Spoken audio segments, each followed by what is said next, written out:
Bienvenue sur la chaîne ATD Avignon, Église Réal Panier. Nous souhaitons que ce message t'encourage. Très bonne écoute. Éphésiens 3, à partir du verset 14 jusqu'à la fin du chapitre. Éphésiens 3, à partir du verset 14. Et je vais vous inviter de le prier. On va le lire deux fois. Une fois, on va vraiment le prier. À la fin, on va le prier encore une fois. Et après, on va une fois regarder chaque mot, chaque phrase dans cette prière, car cette prière, elle est magnifique.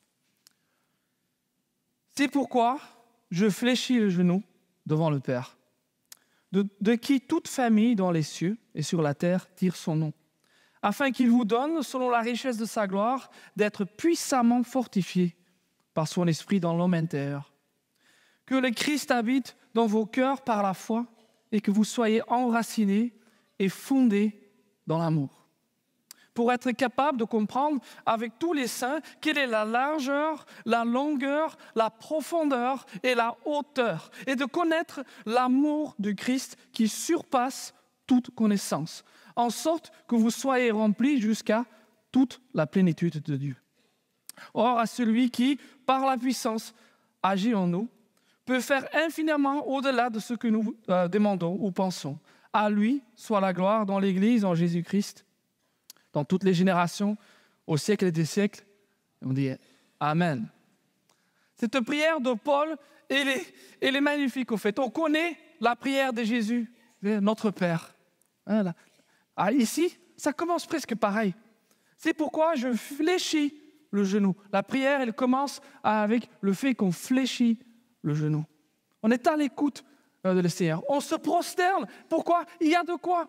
Paul il va parler pourquoi il fléchit les genoux. Et il fléchit le genou devant le Père.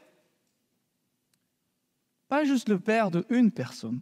Steph, il a parlé de son foyer. Il est le Père de son foyer. Et il a eu son Père, lui. Mais le Père de toutes les familles. Le deuxième verset. De qui toute la famille dans les cieux et sur la terre tire son nom. C'est comme si notre nom de famille était tous le même. On vient tous de la même famille. On a tous le même Père. Et donc, Paul il invite l'Église en Éphèse de prier ce même Père avec lui. Tous les peuples. C'est beau aussi de savoir dès le début que c'est une prière. La chose que nous allons étudier ce matin, des fois, elle sera facile à entendre, des fois, un peu moins facile.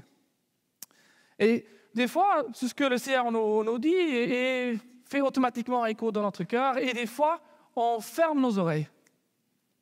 C'est des fois un peu frustrant quand on partage la parole.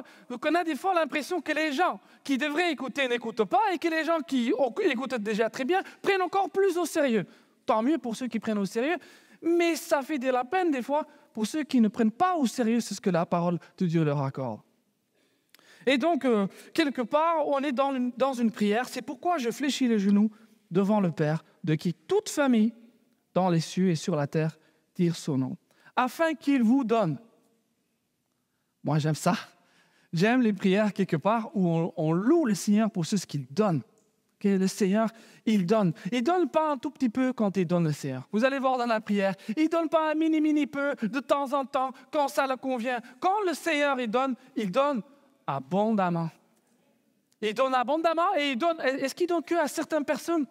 On a tous le même nom de famille. Et il donne à tous et il donne abondamment. On va le voir. Donc, afin qu'il vous donne, le verset 16 toujours. Au fait, je vous le dis d'avance, je vais prendre phrase après phrase dans le texte. Donc, si vous vous perdez, pas un problème, vous reprenez Éphèses 3, 14, 15, vous allez voir où je me retrouve. Afin qu'il vous donne, verset 16, la richesse de sa gloire. Lui, il n'est pas pauvre. Hein? Sa gloire n'est pas pauvre non plus. Nous ne sommes pas toujours là pour le louer, mais pourtant, toute la terre entière le loue. La richesse de sa gloire, c'était quoi? D'être puissamment fortifié par son esprit dans l'être intérieur. Être fortifié comment? De temps en temps? Pour certains? Occasionnellement? Non, d'être puissamment fortifié. Pas un tout petit peu. Quand Dieu il donne pas à moitié. Dieu, il ne garde pas beaucoup de son amour vu qu'il a peur que finalement il ne va plus en avoir. Il en a assez. Il en a assez pour tout le monde. Et quand il donne, quelque part, puissamment, nous sommes fortifiés. Par qui? Par le Saint-Esprit. Le Saint-Esprit qui vit en nous et qui va fortifier l'homme, ou on va dire l'être intérieur. L'être intérieur, cette partie de vous qui n'est pas visible. Cette partie de moi qui n'est pas visible. Cette partie-là, c'est de ça que Paul parle. Quand il prie quelque part et qu'il demande au Seigneur de donner à l'Église d'Éphèse et à l'Église d'Avignon, ce qu'il demande, c'est que nous soyons puissamment fortifiés par l'Esprit au-dedans de nous. Qui de nous est puissamment fortifié? Ah, si on l'est pas, mon frère et ma soeur, on a la bonne prière. On a la prière que le Seigneur peut utiliser pour nous rappeler du fait qu'il veut bien nous fortifier puissamment. La prière continue. Que le Christ habite dans vos cœurs. Que le Christ habite dans vos cœurs. Je ne sais pas pour vous, mais moi, en flamand, on a une petite chanson qui dit est-ce que ta porte est ouverte? Est-ce que ta porte est ouverte? On fait même les bruits de la serrure et tout. Le cric, crac, cric, ouvre-le pour le Seigneur. J'ai grandi avec ça. Donc pour moi, quand on me parle du fait que, quelque part, que Christ peut habiter en moi, ça va de soi. Je lis la phrase comme si c'était rien. Mais c'est pas rien. Quand je me suis rendu compte de ce qui est marqué là, j'ai commencé à chercher. Alors, je vous invite, honnêtement, si quelqu'un peut me trouver un verset dans l'Ancien Testament, venez me voir tout à l'heure, s'il vous plaît. Si vous trouvez un verset dans l'Ancien Testament qui parle de Dieu qui habite dans quelqu'un. Dieu habite avec son peuple. Des fois, le Saint-Esprit saisit les gens. Il les habille même, le Saint-Esprit. Mais Dieu qui habite en quelqu'un, ça change tout. Imaginez-vous, j'en vois quelques-uns qui disent « Oh la honte, c'est le Seigneur, il habite en moi, il y a quand même deux, trois nettoyages à faire. » Certes, mais le Seigneur, il s'est très bien nettoyé. Il s'est mieux nettoyé que nous. Mais Paul, il prie que l'homme intérieur soit puissamment fortifié et que le Christ habite dans vos cœurs. Pas un tout petit peu. Pas un tout petit peu. Pas de temps en temps. Pas le dimanche et le vendredi soir. Non, que Christ habite en nous. Alors cette phrase, quand je l'ai méditée cette semaine, des fois elle me submergeait. Je dis, Seigneur, tu veux habiter en nous. Christ veut habiter en nous. Dieu veut habiter en nous. Alors, qu'est-ce que je fais de toutes mes peurs dans la vie? Et qu'est-ce que je fais de toutes les fois où je suis anxieux? Qu'est-ce que je fais de toutes les fois où je suis en colère? Alors que Christ habite en moi. Ah certes, lui, il a les clés. Lui, il a les clés. Il peut me diriger. C'est assez nouveau, je pense, dans le Nouveau Testament, et sinon j'aimerais bien l'apprendre, que Dieu va habiter, demeurer, on pourrait dire, en nous. Est-ce que Dieu, il demeure en vous? Est-ce que Dieu, il demeure dans l'église d'Avignon? Je prie que oui. Est-ce que Dieu, il peut demeurer dans votre cœur? C'est la prière de l'apôtre Paul, déjà presque 2000 ans, afin que le Christ habite dans vos cœurs. Par la foi. Par la foi. Il ne peut pas juste venir de nulle part, comme ça, et se forcer sur les gens. C'est par la foi que nous invitons Christ à habiter par nous. Ce n'est pas la magie non plus. Vous savez, quand j'étais jeune, à un moment, je voulais avoir le baptême du Saint-Esprit. Et je suis allé voir tous les gens que je connaissais qui avaient le baptême du Saint-Esprit, les grands leaders et tout. Et j'ai demandé à chacun, est-ce que tu peux prier pour moi? Est-ce que tu peux prier pour moi? Hop, hop, hop, hop. Et finalement, vous savez où j'ai trouvé le baptême du Saint-Esprit? Tout seul, au milieu d'un champ, avec personne autour de moi. Il n'y a pas de magie. Il n'y a pas de quelqu'un qui va vous toucher et tout d'un coup, oui, là, ça va, je sens le Saint-Esprit. Non, en fait, ça vient de Dieu directement, de son cœur à votre cœur. Alléluia. Amen. J'aime cet amen. C'est bon la parole de Dieu. Par la foi, Christ habite en nous. Et ça continue. Et que vous soyez enracinés et fondés dans l'amour. Enracinés. Le prochain couple qui se marie, alors là, vous avez un beau texte. Hein? Que Christ habite en vous par la foi et que vous soyez enracinés, fondés dans l'amour. C'est beau aussi, vu que Steph, dans la préparation, le Seigneur lui a mis sur le cœur de parler de la fondation, le fondement de notre vie chrétienne, par l'amour, et d'être fondé dans l'amour. C'est ici dans la parole de Dieu. Il n'invente rien. C'est la parole de Dieu qui l'a dit. On est enraciné, c'est-à-dire nos racines. Ils sont dans l'amour. Vous pouvez faire vos racines ailleurs. Vous pouvez faire vos racines en rien. Okay? La première tempête qui arrive, soyez pas étonnés que ça ne fonctionne pas. Ne soyez pas étonnés que votre arbre il ne tient pas ou que votre arbre il ne porte pas de fruits. Fondez dans l'amour. Oh, quand on pense que la fondation, la base de la vie chrétienne est l'amour. Christ qui habite en nous, puissamment fortifié par le Saint-Esprit, enraciné et fondé dans l'amour. De nouveau, j'en vois 2-3 qui disent « Ah mince, mais moi, fondé dans l'amour, je ne suis pas sûr. Moi, j'ai pas mal de haine ou j'ai pas mal de colère. Mon cœur, en fait, il n'est pas correct. » Ben oui, c'est le moment exact d'inviter Jésus. C'est le moment exact où on doit se rendre compte « Ah oui, en fait, on n'est pas parfait. » Jésus, à un moment, il va énumérer toutes les mauvaises choses qui sortent du cœur. Donc, si dans ton cœur, la place n'est pas propre, c'est le moment d'inviter Jésus. Jésus, quand il était sur terre, il prenait les repas avec ceux qui collaboraient avec les Romains et avec les prostituées. Alors là, je ne sais pas pour vous, mais nos pasteurs, ils sont à l'église d'Orange ce matin, mais je serais quand même un peu choqué si j'apprenais que Cédric, cette semaine, elle avait pris le repas avec des prostituées. Je ne sais pas pour vous. Moi, ça me choquerait. Jésus, non. Jésus, il va vers ceux qui ont besoin d'un docteur. Ceux qui ont besoin d'un docteur. Donc, si dans votre vie, vous dites, oui, frère, je vais essayer de me distraire un peu de ce que vous dites, vu que ça ne me plaît pas, faites le contraire. Invitez Jésus dans les moments difficiles. Invitez-le là où votre cœur n'est pas encore propre. Enraciné et fondé dans l'amour, c'est notre fondation. Pour être capable de comprendre avec tous les saints quelle est la largeur. Est-ce que je peux avoir un amen pour chaque mot ici? Quelle est la largeur, la longueur, la profondeur et la hauteur, et de connaître l'amour du Christ qui surpasse toute connaissance. Il n'y a pas de limite à l'amour de Dieu. Et cet amour-là est notre fondation. Et il est notre racine. On est enraciné dans cet amour qui n'a pas de limite. Il n'a pas de limite, cet amour. Et en fait, Paul continue de connaître l'amour du Christ qui surpasse toute connaissance. On va se dire, Paul il se contredit. De connaître quelque chose qui surpasse sa connaissance.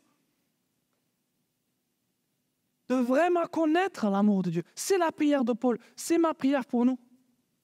Que nous puissions connaître l'amour de Dieu. Qu'il soit loué. Qu'il soit loué. Un tel grand amour. Et pourtant, il est là pour vous. Il est là pour moi. Quel bel amour. Qu'est-ce que c'est magnifique. Et c'est toujours difficile. Vu qu'il y a des gens, je vise personne, hein, il y a des gens qui dans leur vie font beaucoup de mal. Font des mal aux autres. Et quelque part, quand ils viennent, des fois même ils vont venir à l'église pour se sentir mieux. Vu que quelque part, on vient à l'église, on fait beaucoup de mal la semaine, on vient à l'église, on entend le pardon de Jésus, on entend l'amour de Jésus, on entend toutes ces choses, et au fur et à mesure, on se dit, en fait, finalement, c'est bon, j'ai rechargé mes batteries, et la semaine, on refait toutes les âneries. Ça, c'est pas être enraciné dans l'amour. Ça, ce n'est pas. Ça, c'est pas une racine. C'est être enraciné dans le mal. Et de temps en temps, venir prendre un petit goûter de l'amour de Dieu. Mais si vous voulez plus qu'un petit goûter, le Seigneur, il est là. Dieu, il est là pour qu'on fonde, on base notre vie, On bâtit notre vie sur lui. C'est incompréhensible. Combien Dieu il nous aime, c'est incompréhensible. Il n'y a que le cœur, il y a l'âme, notre monde intérieur qui peut le comprendre. Oh, qu'il soit loué. En sorte que vous soyez remplis jusqu'à toute la plénitude de Dieu. Est-ce que Dieu veut vous donner un tout petit peu de Jésus dans votre cœur? Est-ce qu'il veut vous donner un tout petit peu d'amour? Est-ce qu'il veut vous donner un peu d'amour le lundi, le mardi et le vendredi? Non. La plénitude. La plénitude. C'est beau. Qu'est-ce que c'est beau ça? Ça, c'est tout Jésus. C'est tout Jésus. La plénitude. La plénitude de quoi? De Dieu, de lui-même. De l'amour de Christ qui habite en nous, du Saint-Esprit qui nous fortifie. L'apôtre Paul, il savait prier. Là, pour pouvoir payer ça, je peux vous dire qu'il était enraciné, fondé dans l'amour, et il avait Christ qui habitait dans son cœur. Par la foi, il pouvait encourager l'Église. Qu'est-ce que c'est magnifique, la plénitude de Dieu. Moi, je veux cette plénitude. Je ne veux pas un tout petit pot. Je ne veux pas un petit pot. Je ne vais pas me rassasier avec un tout petit mot. Je veux l'entrée, je veux le poisson, je veux la salade, je veux la viande, je veux le dessert, et je recommence dès que j'ai fini. Je veux tout. Je ne veux pas une partie de Dieu, je veux la plénitude de Dieu. Et que nous, on soit remplis. Si on est remplis, les choses mauvaises, des fois, qui essayent de rentrer, c'est beaucoup plus difficile de faire rentrer quelque chose dans un conteneur qui est plein. Si notre cœur il est plein, d'autant plus facile de se défendre contre les choses. Or, le verset 20, on arrive à la fin de la prière. Or, à celui qui, par la puissance qui agit en nous, peut faire infiniment au-delà de tout ce que nous demandons ou pensons, à lui soit la gloire dans l'Église, en Jésus-Christ, dans toutes les siècles, dans toutes les générations, au siècle des siècles. Waouh! Paul, il fléchit le genou. L'apôtre Paul, il fléchit le genou pour le Dieu éternel, le Dieu d'amour. Waouh! Le verset 19, que nous puissions connaître l'amour du Christ qui surpasse toute connaissance. Mon frère, ma sœur, si vous devez mettre un verset comme ça dans votre living ou dans votre cuisine pour vous en rappeler, mettez celui-là. Que nous puissions connaître l'amour de Christ qui surpasse toute connaissance. On sait que sa puissance, on sait le verset suivant et on le prie souvent, que sa puissance dépasse toute notre compréhension. Là, on parle de son amour. Le verbe de la Bible. Le verbe, si on devait choisir un verbe dans la Bible, je crois personnellement que ça serait le verbe aimer. Que ça serait le verbe aimer. C'est dans les 2 premiers commandements. Vous êtes déjà posé la question, pourquoi Dieu nous a donné des commandements?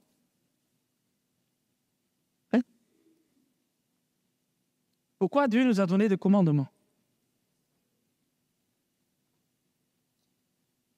En fait, c'est que tout récemment que je me posais la question, je me dis, mais attends, mais tous ces commandements que Dieu nous donne,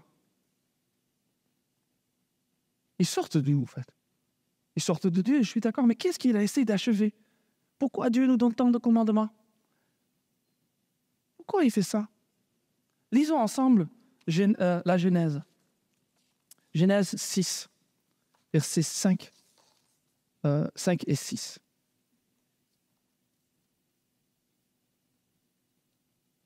Genèse 6, versets 5 et 6. On est au tout début de la création. On n'est que quelques chapitres dans la Genèse. Et voici ce que la Bible dit. Et l'Éternel Dieu vit que la méchanceté des hommes était grande sur la terre. Et que toutes les pensées de leur cœur se portaient chaque jour uniquement, toutes les pensées vers le mal. L'Éternel se repentit d'avoir fait l'homme sur la terre et fut affligé en son cœur. C'est un de ces versets rares où on voit la souffrance de Dieu. Est-ce que c'est possible? Il est affligé dans son cœur. Et il est peiné, le Seigneur, quand il voit ce que nous, de nous-mêmes, c'est ce que nous on fait de notre cœur. Si on laisse nous le choix, On n'est pas mieux qu'eux à l'époque. Toutes les pensées de notre cœur, chaque jour, uniquement vers le mal. Si Dieu, il y a un moment, il a décidé de donner des commandements, c'est parce qu'on ne s'aimait pas. C'est parce qu'on se mettait toujours l'individu au-dessus de l'autre. C'est pour ça. C'est quoi les 2 premiers commandements? Aimer Dieu et aimer son prochain. Pourquoi Dieu, qui de sa propre main doit écrire les commandements, doit commencer à nous rappeler du fait que nous devons nous aimer l'un l'autre et que nous devons aimer le Seigneur? Pourquoi toute la Bible est un récit des gens qui sont détournés de l'autre ou détournés de Dieu? S'il y avait un seul verbe qui captait le message de l'Évangile, je pense que c'est aimer. C'est aimer. Car Dieu a tant aimé le monde. Car Dieu a tant aimé le monde. En fait, nous, dans l'obscurité de notre cœur, comme le dit Jean, dans l'obscurité de notre cœur, on fuit la lumière. On fuit cet amour. Cet amour qui pourtant est le fondement. Cet amour qui est tellement large. Cet amour dans lequel nous pouvons nous enraciner, qui veut habiter en nous. Et nous, qu'est-ce qu'on fait? On la fuit. On fuit cet amour. Au point que Dieu, il a donné les 10 commandements, il en a donné beaucoup plus. Tous les commandements, à cause du fait que l'être humain, sans ces règles, fait n'importe quoi de l'autre. L'autre n'est pas important. C'est moi qui est important. Ce n'est pas toujours aussi clair. Des fois, ça ne se voit pas dans notre premier comportement, mais dans la deuxième, la troisième, la quatrième conversation. Mais on a tendance, si on suivait juste notre cœur humain, on a tendance à vivre pour nous. On a tendance à faire ce qui est bien pour nous. On a tendance à être vexé. On a tendance à vouloir avoir plus que donner. On a tendance à se fâcher plutôt que de pardonner. Et donc, cette prière pour l'Église d'Éphèse, elle touche au cœur même de ce que Dieu dit dans l'Évangile. Quelle belle prière. Je vais la relire encore une fois et après, je vais vous inviter de la prier vraiment. Et je vais faire quelques explications encore autour, mais on va recommencer avec Éphésiens 3, verset 14. À cause de cela, je vous invite de prier la prière avec moi. À cause de cela, je fléchis le genou devant le Père, duquel tire son nom toute famille dans les cieux et sur la terre, afin qu'il vous donne, selon la richesse de sa gloire, d'être puissamment fortifié par son esprit dans l'homme intérieur, en sorte que Christ habite dans vos cœurs par la foi, afin qu'étant enracinés et fondés dans l'amour, vous puissiez comprendre avec tous les saints quelle est la largeur, la longueur, la profondeur et la hauteur, et de connaître l'amour de Christ qui surpasse toute connaissance, en sorte que vous soyez remplis jusqu'à toute la plénitude de Dieu. Or, à celui qui peut tout faire par la puissance qui agit en nous, infiniment au-delà de tout ce que nous demandons ou pensons. À lui soit la gloire, dans l'Église et en Jésus-Christ, en toutes les générations, au siècle des siècles. Amen. Je vous invite de prier cette prière.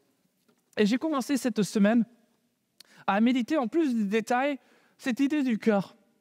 Vu qu'en fait, l'idée que Jésus habite dans le cœur, j'ai passé une semaine assez difficile il y a 2 semaines. Oh, vraiment, il y avait un truc compliqué à régler. Et je travaillais avec mes collègues sur un truc et c'était vraiment pas facile. Il y avait de tension et il fallait qu'on trouve la bonne façon d'avancer. Et cette même semaine, j'ai commencé à chercher dans la Bible cœur. Qui est le cœur? Qu'est-ce que la Bible dit sur le cœur, en fait?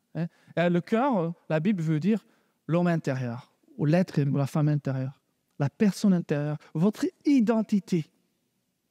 Notre identité, quelque part, c'est notre cœur. Qui nous sommes? C'est ce qui se passe à l'intérieur de nous. J'ai trouvé 1000 versets. Pas de stress, je ne vais pas vous lire 1000 versets. Mais j'en ai sélectionné quelques-uns quand même. Vu que je crois profondément que la parole de Dieu fait du bien à son Église. Et que toute chose que la parole de Dieu puisse dire, puisse plus davantage encore travailler dans votre cœur que ce que moi je puisse dire, même si c'est inspiré du Saint-Esprit. Savez-vous que Dieu est décrit comme le connaisseur des cœurs? C'est une petite phrase que je n'avais jamais fait attention. Actes des Apôtres, 15, verset 8. Et Dieu, qui connaît les cœurs. Cardiognostes. Cardio, le cœur. Gnostes, connaître. Le connaisseur des cœurs. En grec, si tu le prends littéralement, c'est Dieu, le connaisseur des cœurs. Dieu, il connaît les cœurs.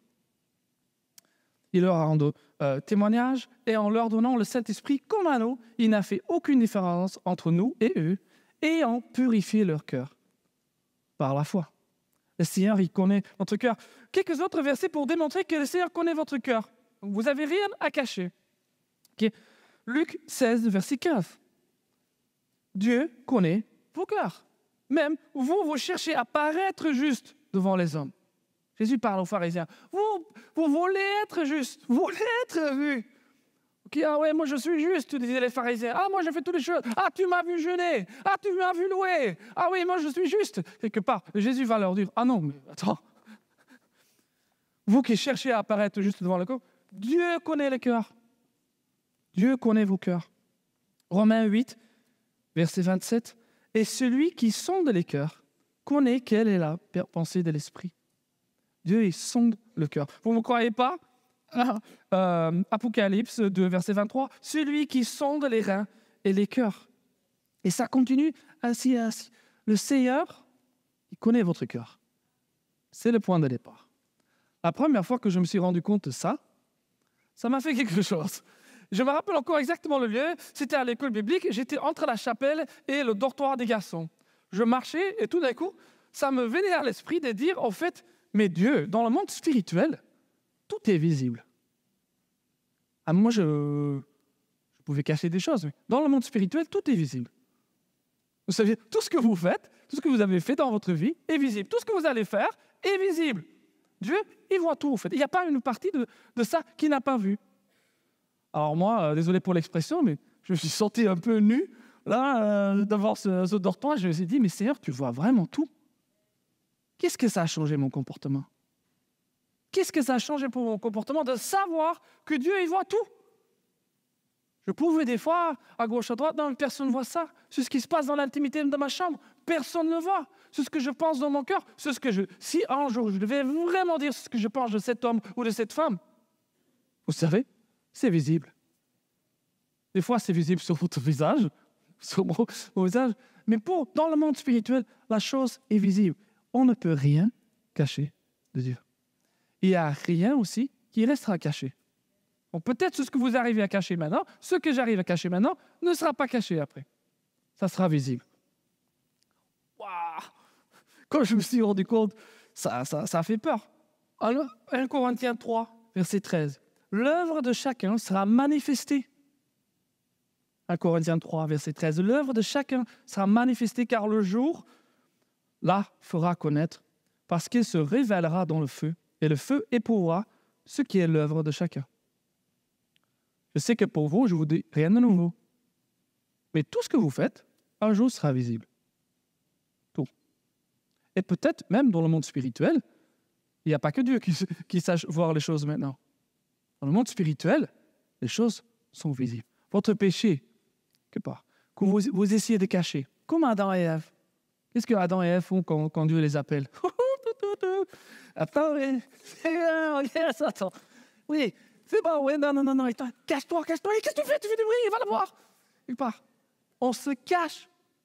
Notre instinct naturel, c'est de se cacher de Dieu. Il y a quelque chose qui ne va pas dans notre vie, on se cache. On se met quelque part dans le coin. On essaye de faire en sorte que surtout, ah non, Seigneur, pas maintenant.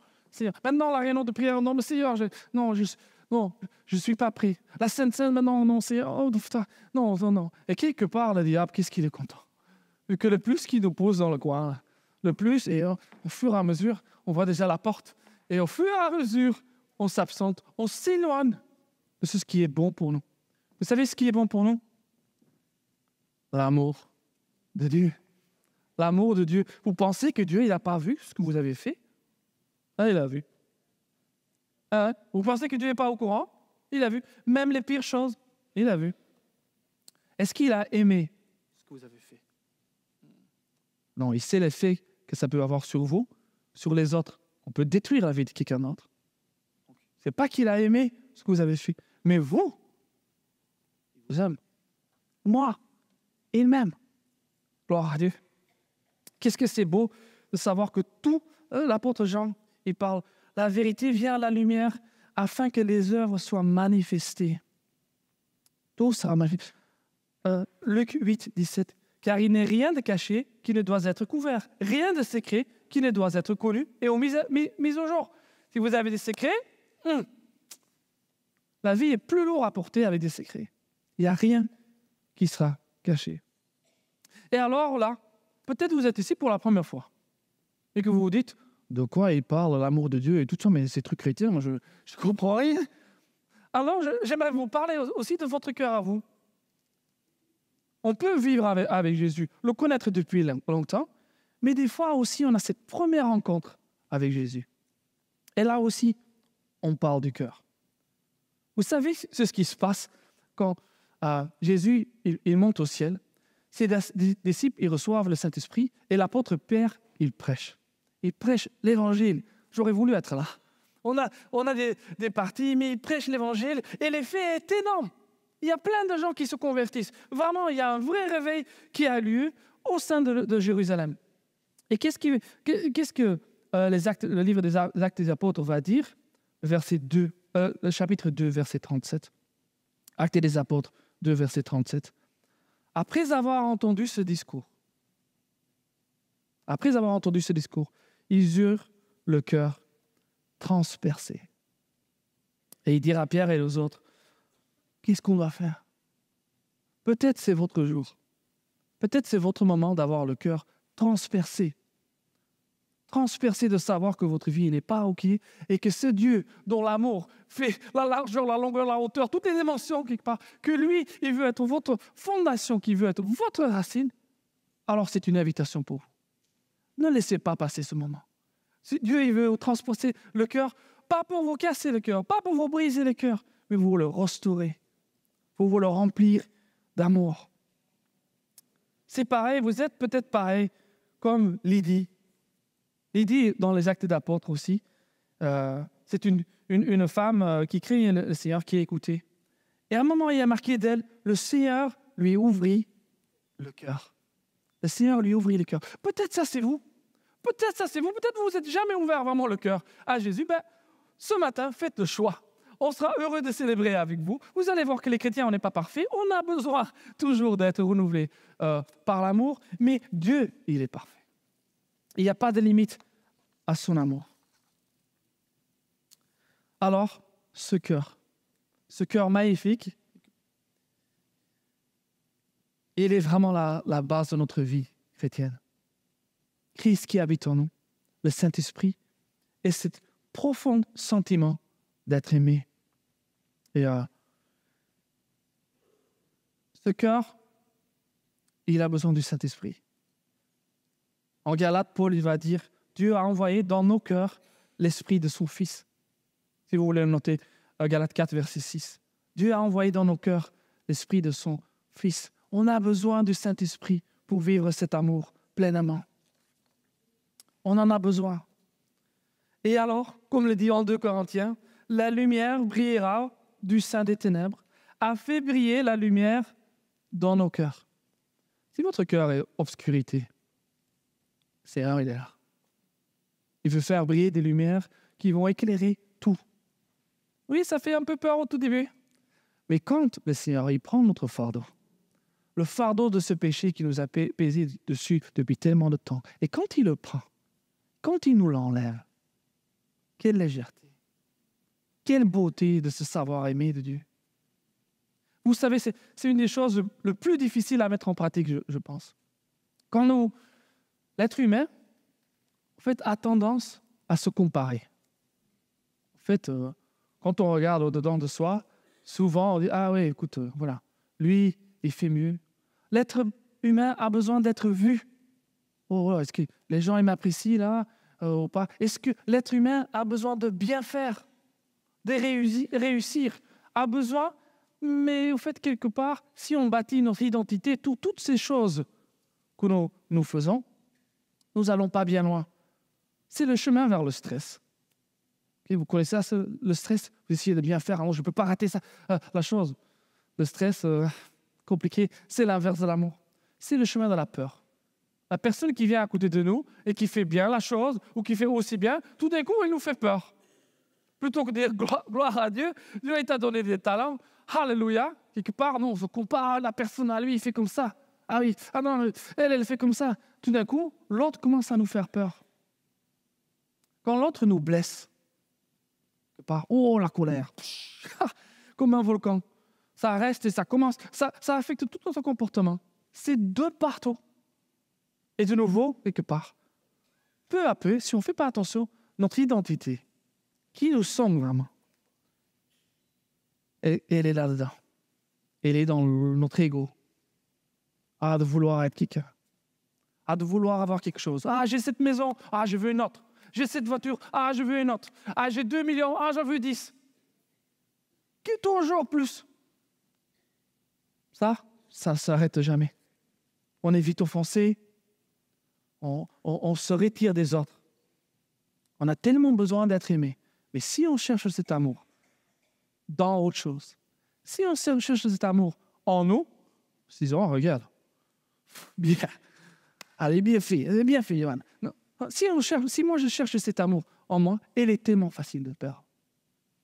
Une gaffe, une relation cassée, un péché vu, et tout, on perd tout. Si notre amour est profondément, notre identité est profondément enracinée en Jésus, tout change.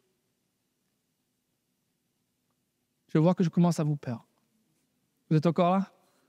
Yes. C'est facile de se bâtir une vie sur autre chose que le roc. C'est facile.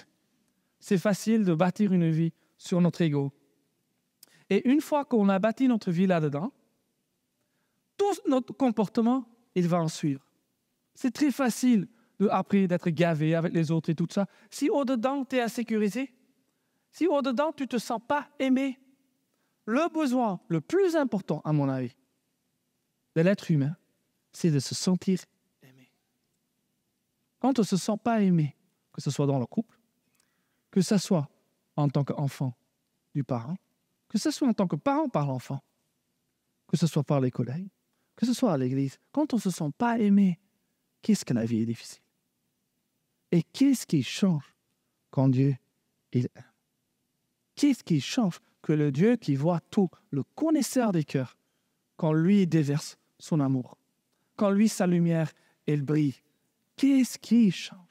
Toute notre identité, qui nous sommes, n'est plus bâtie sur ce qu'on pourrait faire, ou sur ce que les autres elles disent, ou sur ce que nous avons. C'est des 3 catégories que Henry Nouwen il donne. C'est-à-dire ce qu'on a, ce que les autres ils disent de nous, et ce que nous faisons. On n'est pas plus bâti, on ne bâtit plus sur ça, on bâtit sur l'amour de Dieu. Et vous savez, il y a quelqu'un qui a dit un jour dans un livre, l'identité bouge plus vite que le comportement. C'est-à-dire que plus vite on va réagir par notre identité que par nos comportements, par nos règles. J'explique ce que ça veut dire selon moi. Ça veut dire que si notre cœur il est bon, plus vite on fera des bonnes choses.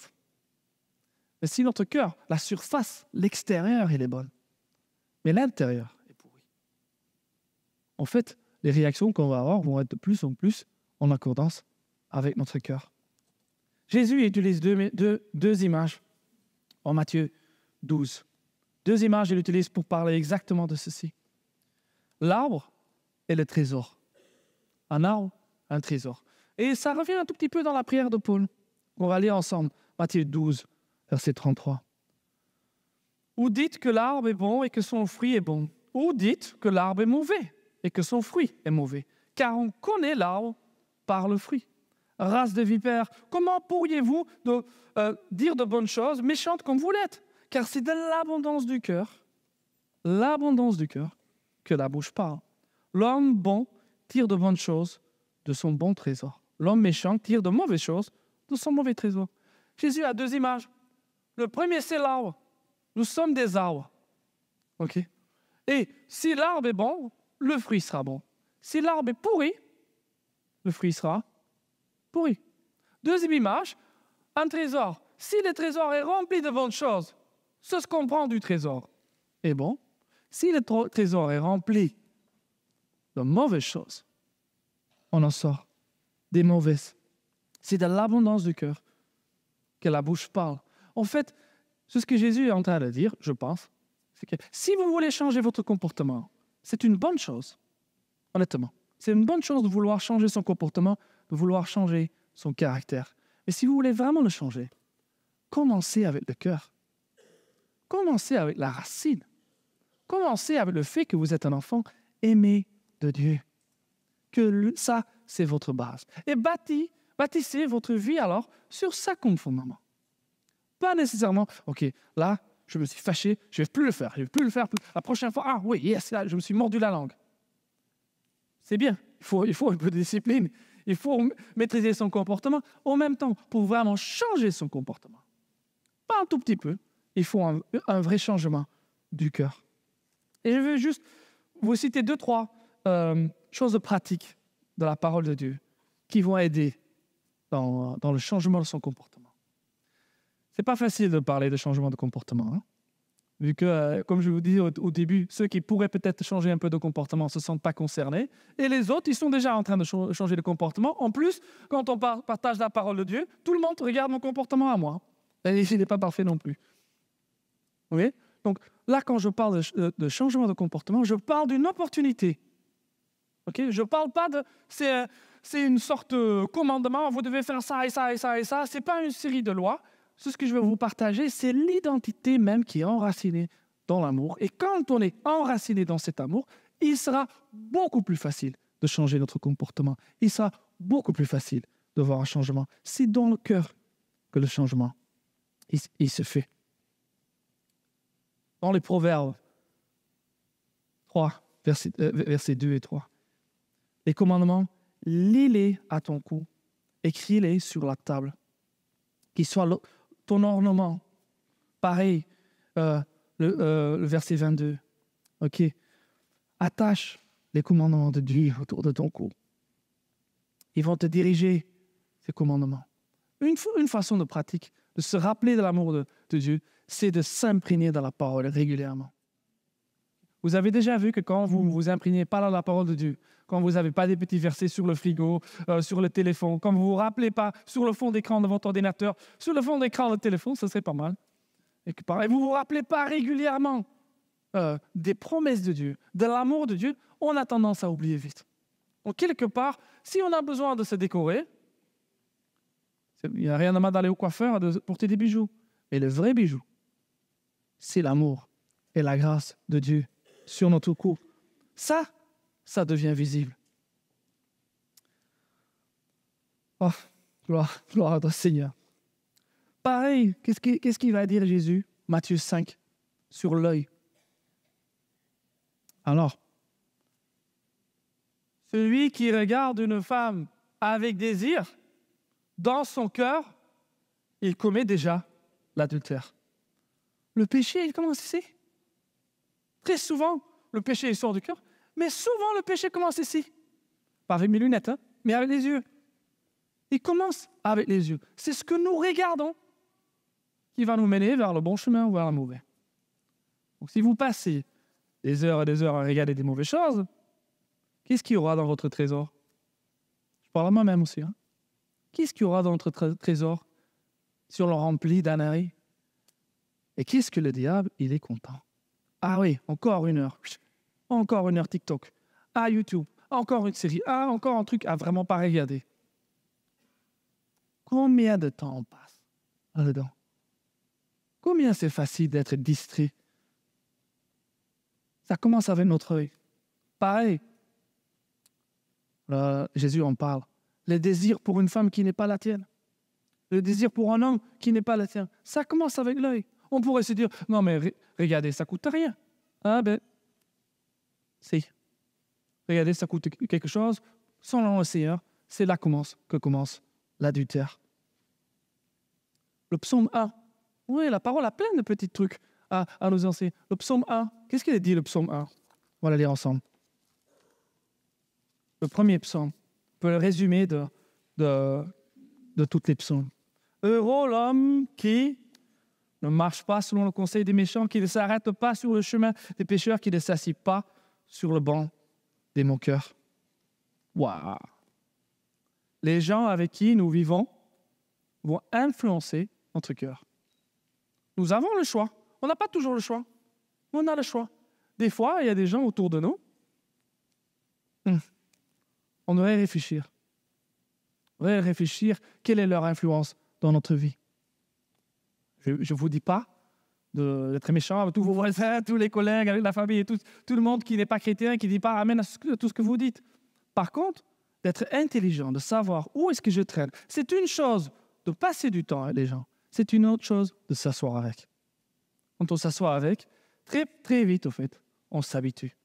Très vite, on perd les habitudes.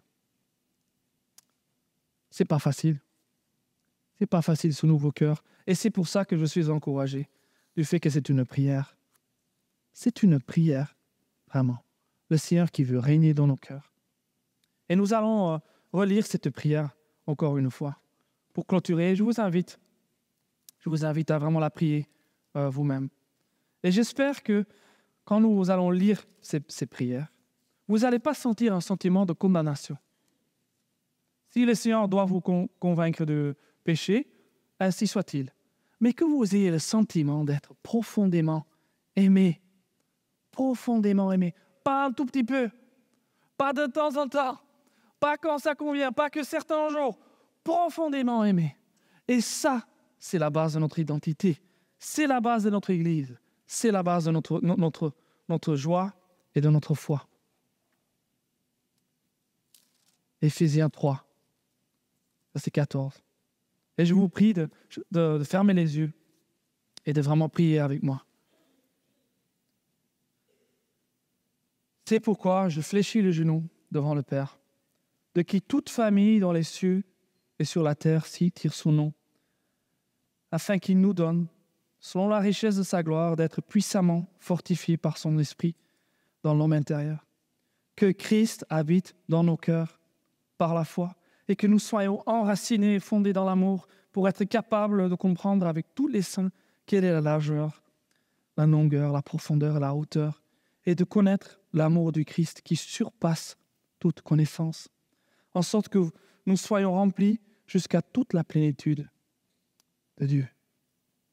Or, à celui qui, par la puissance, qui agit en nous, peut faire infiniment au-delà de tout ce que nous demandons ou pensons. À lui, la gloire.